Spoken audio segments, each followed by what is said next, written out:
गाड़ी red light पे रुकी और किशोर ने अपनी दीदी से कहा, दीदी आपसे एक ज़रूरी बात करनी है। दीदी ने कहा, हाँ बोलो, क्या कहना चाहते हो?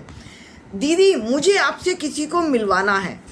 ठीक है, तो पहले पापा को बता दो ना, पापा से मिलवा लो, पापा उसे पहले से ही जानते हैं। तो दीदी ने तुनक कर कहा, तो फिर मुझे क्यों बता रहे हो? जब पापा से बात हो गई है, ठीक है, तो मम्मा को बता देते, मम्मा भी उन्हें पहले से ही जानती हैं। फिर अब बचा क्या? जब पापा भी जानते हैं, मम्मा भी जानती है, तू मेरा भाई है, तूने मुझे आज तक क्यों नहीं बताया? और एक बात बता, जब सबसे मिलवा चुका है तो तूने अपने जीजू को क्यों नहीं मिलवाया?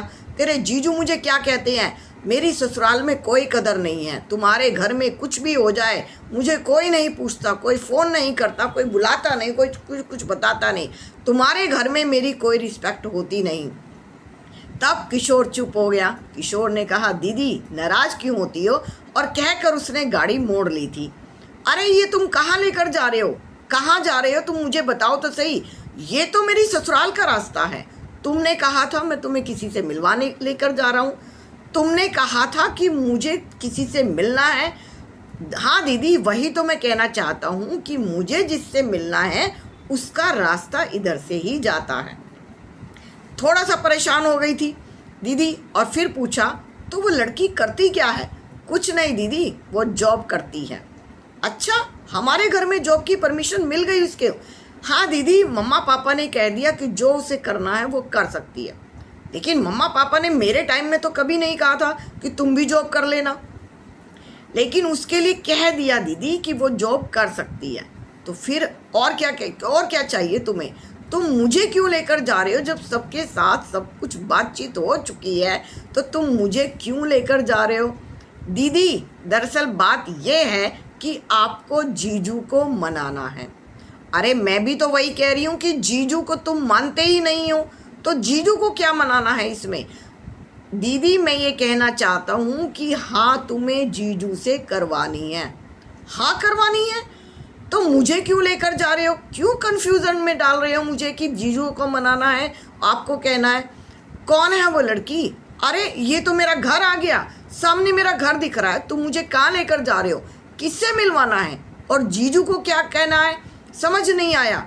तुम मेरी ससुराल में मुझे छोड़ने आए हो या लड़की से मिलवाने आए हो? दीदी वो लड़की यहीं पर ही रहती है। क्या लड़की यहाँ पर रहती है? अब सस्पेंस खत्म करो और मुझे बताओ कि वो लड़की कौन है। दीदी शांत रहिए, आप भी उसे जानती हैं, वो लड़की जीजू की बहन है। अरे ये तुमने क्या कर दिया? जिस चंडाल को मैं घर से निकालने पर तुली हूँ, जिसने मेरा जीना हराम कर रखा है, जो धरती पर रहकर चलती नहीं है, जिसे ये पता है कि जैसे वो रेड कारपेट पर चल रही है, जिसके नखरे नीचे नहीं होते हैं, जो एक गिलास पानी नहीं उठाकर पीती है, जो पूरे घर को फैला कर रखती है, उस घर को तुम फिर से मेरी ज़िंदगी में ला रहे हो।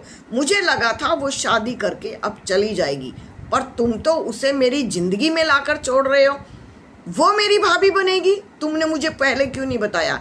मतलब मैं एक घर से उसे विदा करूंगी और दूसरे घर में उसका स्वागत करूंगी। ये तुमने क्या कर दिया किशोर? तुमने ये कब किया? तुमने मुझे बताया क्यों नहीं? कुछ नहीं भाभी, मुझे भी नहीं पता चला और उसे भी नहीं पता चला, और हमें दोनों को ये लगा कि शायद हम एक दूसरे को पसंद करने लगे हैं। अब तुम जीजू से कहकर इस बात का सॉल्यूशन निकालोगे और हाँ तुम्हें ही करवानी है। कुछ भी हो मुझे वही पसंद है, और मम्मा पापा हाँ कर चुके हैं, जीजू से हाँ तो आप ही करवाओगी।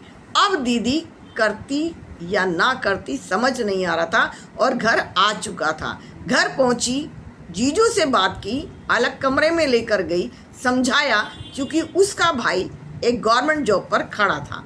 धीरे धीरे बातचीत हुई और हाँ भी कर दी।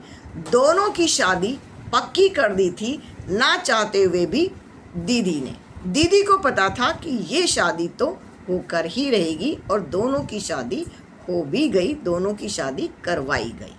रिश्ता अनजाने में तय हो गया और रिश्ता पूरा भी हुआ।